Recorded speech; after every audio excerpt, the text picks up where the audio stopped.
Good morning students. Community medicine का जो आज का हमारा टॉपिक रहेगा वो जो हमारा रहेगा वो रहेगा एपिडेमियोलॉजिकल मेथड्स। लास्ट 2 लेक्चर्स में हम लोगों ने एपिडेमियोलॉजी के बारे में बात की थी कि एपिडेमियोलॉजी क्या होती है। एपिडेमियोलॉजी की जो का मेजरमेंट्स जो है वो हम किस तरीके से करते हैं, उसके अंदर मॉर्टेलिटी जो है उसका मेजरमेंट किस तरीके से किया जाता है, मॉर्बिडिटी जो है उसका मेजरमेंट किस तरीके से किया जाता है। तो ये कुछ ब्रीफ में हम लोगों ने इसके बारे में हम लोगों ने बात की थी कि एपिडेमियोलॉजी के का कंसेप्ट क्या है, उसका मेजरमेंट क्या है, क्यों स्टडी करते हैं, क्या ऑब्जेक्टिव्स हैं, उसके एम्स क्या हैं एपिडेमियोलॉजी के, इसके बारे में हम लोगों ने बात की थी। तो उसमें हम लोगों ने क्या समझा था, हम लोगों ने समझा था कि कम्युनिटी में जो भी डिजीज स्प्रेड्स होते हैं, जो भी डिजीजेस जो कम्युनिटी में फैल रही हैं, जिनकी स्प्रेडिंग हो रही है, उन डिजीजेस जो हैं जब तक उनके बारे में प्रॉपर स्टडी नहीं होगी कि वो क्यों हो रही हैं, किस वजह से हो रही हैं, होने की इटियोलॉजी क्या है, प्लस होने के बाद में उनका स्प्रेड जो हो रहा है वो किस तरीके से हो रहा है, मोड ऑफ ट्रांसमिशन क्या है और इन्फेक्टिविटी रेट उसकी क्या है, वो कितनी फैटल है, लोगों में उसकी वजह से मॉर्टेलिटी कितनी हो रही है और मॉर्टेलिटी के साथ में मॉर्बिडिटी कितनी हो रही है, यानी डिजीजेस जो हैं वो किस इंटेंसिटी से फैल रही हैं, किस स्पीड से वहाँ पर प्रोग्रेस कर रही हैं। तो ये सब जितनी भी चीज़ें हम लोग स्टडी करते हैं किसी भी डिजीज़ के बारे में कम्युनिटी के अंदर, उसे हम लोग एपिडेमियोलॉजी के अंडर में लेकर के चलते हैं। और इसका मेन मोटो क्या होता है, क्योंकि ओवरऑल हमारा एक जो बेसिक ऑब्जेक्ट है कम्युनिटी मेडिसिन का वो ये है कि कम्युनिटी के अंदर जो भी लोग हैं उनका एक हेल्थ स्टेटस पॉजिटिव बना रहे और लोग हेल्दी रहें। इसी को ही हम लोग मेन कंसंट्रेशन में या मेन हमारा एक ऑब्जेक्टिव लेकर के चलते हैं। तो उस ऑब्जेक्टिव को पूरा करने के लिए हमें उन चीज़ों के बारे में भी पता होना चाहिए, उन डिजीज़ के बारे में, उन पैथोलॉजीज के बारे में पता होना चाहिए कि ये जो डिजीज़ हो रही हैं वो क्यों हो रही हैं, किस तरीके से हो रही हैं और कितनी इंटेंस हैं, वो मॉर्बिड हैं या मॉर्टिलिटी की तरफ ले जा रही हैं किसी भी पर्सन को, कम्युनिटी को। तो ये सब चीज़ें हम लोग स्टडी करते हैं और उसके अकॉर्डिंग हम लोग एक प्लान ऑफ एक्शन बनाते हैं कि किस तरीके से जो इन्फेक्टेड लोग हैं उन्हें ठीक करना है, प्लस जो लोग इन्फेक्टेड नहीं हैं, जो हेल्दी हैं, उन्हें प्रिवेंट कैसे करना है, उस डिजीज़ से किस तरीके से उन्हें बचाना है। तो ये सारी चीज़ें हम लोग एपिडेमियोलॉजी में स्टडी करते हैं। अब नेक्स्ट पॉइंट यहाँ पर ये आता है कि इसको स्टडी किस तरीके से किया जाए, ठीक है ना। तो थ्योरेटिकली जब हम इसके बारे में बात करते हैं तो एपिडेमियोलॉजिकल मेथड्स जो हमारा आज का टॉपिक है, एपिडेमियोलॉजिकल मेथड मतलब जो मेथड्स क्या हैं एपिडेमियोलॉजी को स्टडी करने के, ताकि हम किसी कंक्लूजन पर पहुंच सकें और इन सब चीज़ों को हम लोग निकाल सकें, इन सब जो भी पॉइंट्स हैं जो हमने जिनके बारे में बात की उनको फाइंड आउट कर सकें। तो देखिए इसका एक क्लासिफिकेशन है, एपिडेमियोलॉजिकल मेथड जो है इसका क्लासिफिकेशन है। बेसिकली जो एपिडेमियोलॉजिकल मेथड्स हैं उन्हें हम दो ब्रॉड टर्म्स के अंदर या ब्रॉड कैटेगरी के अंदर हम उनको लेकर के चलते हैं। एक हम लोगों का रहता है ऑब्जर्वेशनल मेथड और दूसरा हमारा होता है एक्सपेरिमेंटल मेथड, ठीक है। ऑब्जर्वेशनल मेथड और एक्सपेरिमेंटल मेथड। तो जैसा कि टर्म से हमें पता लग रहा है, ऑब्जर्वेशनल मेथड के अंदर हमारे वो मेथड्स आएंगे जिन मेथड्स के अंदर हम लोग ऑब्जर्व करते हैं कम्युनिटी के अंदर जो डिजीज हो रही हैं वो किस तरीके से हो रही हैं, कैसे कैसे फैल रही हैं, उन्हें हम देखते हैं, उनको देख करके उसके बाद में हम उनको एनालाइज करते हैं, उसके अकॉर्डिंग हम किसी कंक्लूजन पर पहुंचते हैं। इसे हम लोग कहते हैं ऑब्जर्वेशनल मेथड। और सेकंड जो मेथड हम लोगों ने बात की, एक्सपेरिमेंटल मेथड। एक्सपेरिमेंटल मेथड क्या है, इसके अंदर, इस मेथड के अंदर हम लोग जो भी डिजीज प्रोग्रेशन है उसको थ्रू एक्सपेरिमेंट्स उसको मॉडिफाई करने की कोशिश करते हैं, उसको हम लोग देखते हैं कि अल्टीमेटली जो भी कॉजेज हैं उनको हम लोग किस तरीके से थ्रू एक्सपेरिमेंट पर्सन के ऊपर अप्लाई करके उसकी प्रिवेंशन के अंदर वो कितने इफेक्टिव हैं उसके बारे में हम लोग किसी कंक्लूजन पर पहुंचते हैं। तो ऑब्जर्वेशनल और एक्सपेरिमेंटल दो तरीके के मेथड हमारे सामने बेसिकली ब्रॉड वे में हमारे सामने निकल करके आते हैं। ऑब्जर्वेशनल में सिर्फ ऑब्जर्वेशन करना और एक्सपेरिमेंट में थ्रू एक्सपेरिमेंट हम उस चीज़ को लेकर के चलते हैं। अब जो ऑब्जर्वेशनल है, ऑब्जर्वेशनल के अंदर भी फिर इसके दो हम लोग इसके अंदर देखते हैं कि सब डिवीज़न होते हैं। दो सब डिवीज़न के अंदर एक तो हो जाएगा डिस्क्रिप्टिव मेथड और दूसरा हो जाएगा एनालिटिकल मेथड, ठीक है। डिस्क्रिप्टिव और एनालिटिकल। डिस्क्रिप्टिव के अंदर हम लोग देखते हैं कि डिजीज का डिस्क्रिप्शन, कि डिजीज जो हुई है वो किस तरीके से हुई है, कहाँ पर हुई है, किस वजह से हुई है और किन किन लोगों को हुई है।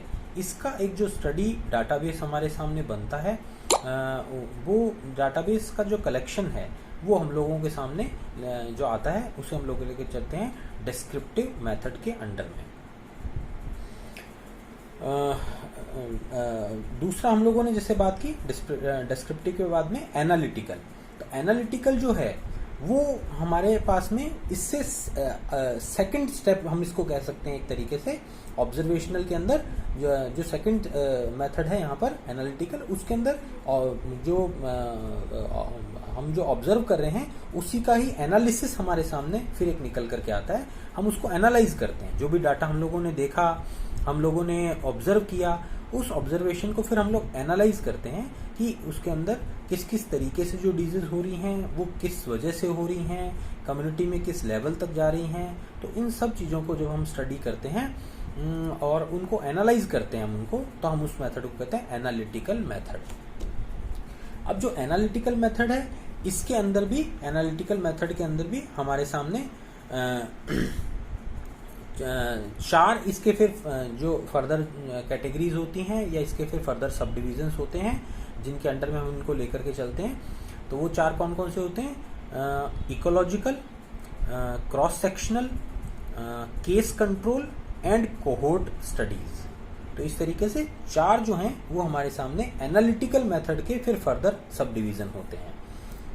कौन कौन से? Ecological, cross sectional, case control और कोहोर्ट स्टडी। अभी जो चार मेथड हैं इनके बारे में हम अगर ब्रीफ में हम अगर बात करें तो इकोलॉजिकल मेथड क्या होता है? जो हमारे आसपास सराउंडिंग एनवायरनमेंट जो है, जो हमारी इकोलॉजी है हमारे आसपास सराउंडिंग, उस इकोलॉजी को स्टडी करता है और उसके बारे में हम लोग उसको एनालिसिस करते हैं कि एनवायरनमेंट में ऐसी कौन सी कंडीशंस हैं, ऐसी कौन सी कंडीशंस हैं, ऐसे कौन से फैक्टर्स हैं एनवायरनमेंट के अंदर जिनकी वजह से कोई भी कम्युनिटी जो है वो डिजीज्ड कंडीशन में जा सकती है या अनहेल्दी डायरेक्शन में जा सकती है। तो इकोलॉजी के अंदर हम लोग इस चीज को स्टडी करते हैं, इकोलॉजिकल कंडीशंस को या एनवायरमेंटल कंडीशंस को। देन नंबर 2 जो हम लोगों ने बात की, क्रॉस सेक्शनल। क्रॉस सेक्शनल के अंदर हम लोग जो भी यहाँ पर तो क्रॉस सेक्शनल जो होता है उसके अंदर एनालिसिस क्या होता है? यहाँ पर हम लोग इंडिविजुअल को एनालाइज करते हैं। यहाँ पर हमारी जो स्टडी यूनिट होती है वो इंडिविजुअल पर्सन होते हैं कि जो इंडिविजुअल पर्सन्स हैं उनके अंदर किस तरीके से ये चीज़ें जो हैं वो हो रही हैं। हर एक जो भी कुछ इंडिविजुअल्स को लेकर के उनके अंदर इस चीज़ को स्टडी किया जाता है, उनको देखा जाता है कि किस तरीके से ये जो चीज़ें हैं वो पॉइंट आउट हो रही हैं, जो भी पॉजिटिव फैक्टर्स हैं किस तरीके से अप्लाई हो रहे हैं। इन चीज़ों को देख करके हम लोग किसी भी कंक्लूजन के ऊपर पहुंचते हैं और हमारे सामने जो भी डिजीज पैथोलॉजी है वो निकल करके आती है। Then number 3 case control. तो केस कंट्रोल में हम दोनों को लेकर के चलते हैं, ऐसे लोग जिनके अंदर डिजीज के सिम्टम हैं और ऐसे लोग जिनमें डिजीज के सिम्टम नहीं हैं। तो जिनमें हैं उन्हें हम केसेस मानते हैं और जिनके अंदर सिम्टम्स नहीं है उन्हें हम लोग कंट्रोल ग्रुप मान करके चलते हैं। तो इस तरीके से 2 ग्रुप होते हैं, केस ग्रुप और कंट्रोल ग्रुप।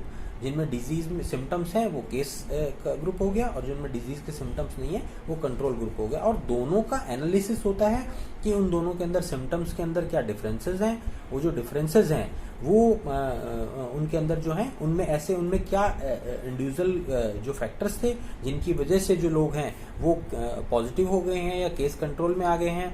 जैसे हम लोग अभी रिसेंट कोविड-19 की हम बात करते हैं तो यहाँ पर हम देखते हैं कि जो लोग पॉजिटिव आए हैं वो किस वजह से आए हैं, वो किनके कांटेक्ट में आए, किस वजह से इन्फेक्ट हुए, किस जो कम्युनिटी थी आसपास की उसके अंदर इस तरीके के क्या फैक्टर्स थे जिनकी वजह से पॉजिटिव आ गए और उनकी इंडिविजुअल हेल्थ स्टेटस क्या था।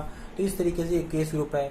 कंट्रोल में जिनमें डिजीज नहीं है तो वो किस वजह से ऐसा उनके साथ में क्या था, हेल्थ स्टेटस उनका अच्छा था, इम्यूनिटी पावर उनकी अच्छी थी कि जिस वजह से वो इन्फेक्ट नहीं हो पाए। इन चीज़ों को हम देखते हैं। तो केस कंट्रोल में केस और कंट्रोल 2 ग्रुप को हम लेकर के उनके अंदर एनालिसिस करके उनका कंपैरिजन करके फिर एक डाटाबेस क्रिएट करते हैं कि डिजीज़ की पैथोलॉजी जो है वो जिन लोगों में हुआ डिजीज़ इन्फेक्शन वो किस वजह से हुआ या क्या उनके अंदर इस तरीके के चेंजेस थे, और जिनमें नहीं हुआ तो उनमें क्यों नहीं हुआ। तो इस तरीके से केस कंट्रोल में हम लोग इस तरीके से दो ग्रुप को लेकर के और उनके अंदर एनालिसिस करके इस एपिडेमियोलॉजिकल जो मेथड है उसको अप्लाई करते हैं। Then number 4 is cohort study. तो कोहोर्ट स्टडी जो होती है वो कोहोर्ट स्टडी के अंदर हम एक ग्रुप को स्टडी करते हैं, a group of people who share a common phenomena. तो कोहोर्ट के अंदर एक ग्रुप को हम लेकर करके उसके अकॉर्डिंग उसमें स्टडी करते हैं और उसमें हम लोग ऑब्जर्व करते हैं कि उस ग्रुप में क्या कॉमन ऐसे कैरेक्टरिस्टिक थे जिनकी वजह से कोई भी उनमें डिजीज डेवलप हुई या कौन से उनमें इश्यूज डेवलप हुई। तो कोहोर्ट स्टडी जो है वो एक टॉपिक डेप्थ में जाने वाला है और जनरली हम लोगों के एग्जामिनेशन पॉइंट ऑफ व्यू से भी इम्पोर्टेंट है। तो कोहोर्ट स्टडी को हम लोग डिटेल में स्टडी करेंगे आगे कमिंग लेक्चर के अंदर। तो ब्रीफ में हम लोगों ने ये जो बात हम लोगों ने की कि जो ये मेथड जो हम लोग एनालिटिकल जो मेथड है इसके अंदर 4 सब डिवीज़न हैं जिनके बारे में हम लोगों ने बात की। तो ये हम लोगों का ऑब्जर्वेशनल जो है उसके बारे में हम लोगों ने बात कर ली। दूसरा हम लोगों ने बात की थी एक्सपेरिमेंटल मेथड के बारे में। तो एक्सपेरिमेंटल मेथड में हम लोगों ने क्या बात की थी कि इसमें थ्रू एक्सपेरिमेंट्स हम उन लोगों के ऊपर जो भी कम्युनिटी में जो लोग हैं उन लोगों के ऊपर थ्रू एक्सपेरिमेंट्स हम लोग किसी भी कंक्लूजन पर पहुंचते हैं या कोई भी हम लोग डाटाबेस क्रिएट करते हैं कि कोई भी डिजीज़ पैथोलॉजी जो है वो डेवलप किस तरीके से हो रही है, क्यों हो रही है, और उसके बाद में थ्रू एक्सपेरिमेंट्स उनके अंदर क्या पॉजिटिव रिजल्ट्स हमें जो भी हम लोग कंक्लूजन निकाल रहे हैं किस तरीके से हम इसे प्रिवेंट कर सकते हैं या इस तरीके से हम लोगों को ट्रीट कर सकते हैं। तो वो जो हम लोगों ने जो एक सोचा है उसको थ्रू एक्सपेरिमेंट हम लोग अप्लाई करते हैं और अप्लाई करने के बाद में हम उसके अंदर देखते हैं कि किस तरीके के चेंजेस जो हैं वो कम्युनिटी में जनरली आ रहे हैं और वो कितना सक्सेसफुल हो रहे हैं। तो जो एक्सपेरिमेंटल है उसके अंदर भी फिर 3 फर्दर जो इसके टाइप्स होते हैं एक्सपेरिमेंटल मेथड के अंदर, वो कौन कौन से होते हैं। एक तो होता है randomised control studies, randomised control studies. दूसरा होता है फील्ड ट्रायल्स और तीसरा होता है यहाँ पर कम्युनिटी ट्रायल्स। तो रैंडमाइज्ड कंट्रोल ट्रायल जो होते हैं वो हम लोगों के जो होते हैं वो हम लोगों के होते हैं पेशेंट के ऊपर, patient as a study unit जो है हम लोग लेकर के चलते हैं कि जो भी पॉजिटिव केसेस हैं या जो भी पेशेंट हैं जिनको भी डिजीज़ हो चुकी है उनके अंदर हम लोग रैंडमली इस चीज़ को एनालाइज करते हैं, डिजीज़ फैक्टर्स को, इटियोलॉजी को, कि जो भी चीज़ें हुई हैं, और फिर उनके अंदर हम लोग उन्हें थ्रू एक्सपेरिमेंट उनके ऊपर हम जो भी मेडिकेशन हमारे दिमाग में आता है, जो सेल्फ लिमिटिंग जो भी इंस्ट्रक्शंस हैं वो हम लोगों के दिमाग में आती है, उसे हम लेकर के चलते हैं और उसे अप्लाई करके एक्सपेरिमेंट के थ्रू हम लोग किसी भी कंक्लूजन पर पहुँचते हैं। दूसरा फील्ड ट्रायल्स। तो फील्ड ट्रायल के अंदर जो भी हेल्दी यूनिट्स होते हैं, जो भी हेल्दी पर्सन्स हैं, उन्हें हम लोग एक्सपेरिमेंट में इन्वॉल्व करते हैं। हम उनके अंदर देखते हैं कि जो चीज़ें हम लोगों ने देखा कि जो भी जो इटियोलॉजीज़ थी, वो जो इटियोलॉजी हमारे सामने नॉन इटियोलॉजी जो निकल करके आई, वो नॉन इटियोलॉजी कितनी प्रैक्टिकली जो है वो डिजीज़ के लिए रिस्पॉन्सिबल है, उसको एज ए हेल्दी जो पर्सन होते हैं उनको हम लोग वहाँ पर अप्लाई करके और फिर उसके ऊपर हम लोग ऑब्जर्व करते हैं, सिम्टम्स को हम लोग देखते हैं किस तरीके से उनके ऊपर इन चीज़ों का इफ़ेक्ट आता है। और नंबर 3 जो हम लोगों ने बात की कम्युनिटी ट्रायल। तो कम्युनिटी के अंदर हम लोग पूरे ग्रुप को, कम्युनिटी को एज ए हम लोग ट्रायल यूनिट हम लोग लेकर के चलते हैं या एज ए एक्सपेरिमेंट यूनिट हम लेकर के चलते हैं कि पूरी कम्युनिटी के अंदर उस चीज़ को या जो भी एक्सपेरिमेंट है हम उसको अप्लाई करते हैं और एक कॉमन हम लोग कोई भी किसी कंक्लूजन पर पहुंचते हैं कि थ्रू एक्सपेरिमेंट कम्युनिटी के अंदर जो भी हम लोगों ने एक्सपेरिमेंट किया, जो भी हम लोगों ने क्लिनिकल इवैल्यूएशन किया, वो कितना इफेक्टिव था और कम्युनिटी के ऊपर उसका क्या इम्पैक्ट उसमें आता है, वो पॉजिटिव या नेगेटिव जिस भी तरीके का आता है उसको हम ऑन रिकॉर्ड लेकर के चलते हैं। तो इस तरीके से एपिडेमियोलॉजिकल मेथड जो हैं वो हमें एपिडेमियोलॉजी की डेप्थ के बारे में बताते हैं, उसके बारे में हम लोग पूरी स्टडी करते हैं।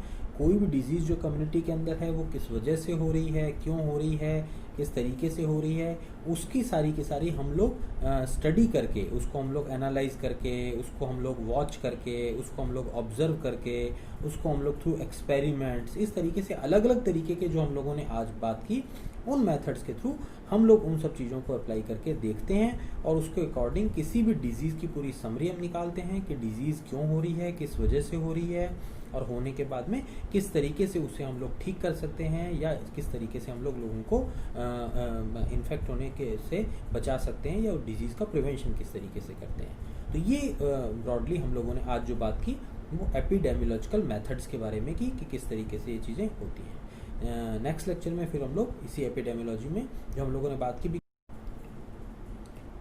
तो नेक्स्ट लेक्चर में हम लोगों ने बात की कि कोहोर्ट को भी हम लोग डीप में स्टडी करेंगे थोड़ा सा, तो मोस्ट प्रोबेबली हम उस टॉपिक के बारे में नेक्स्ट लेक्चर में बात करेंगे। Thank you.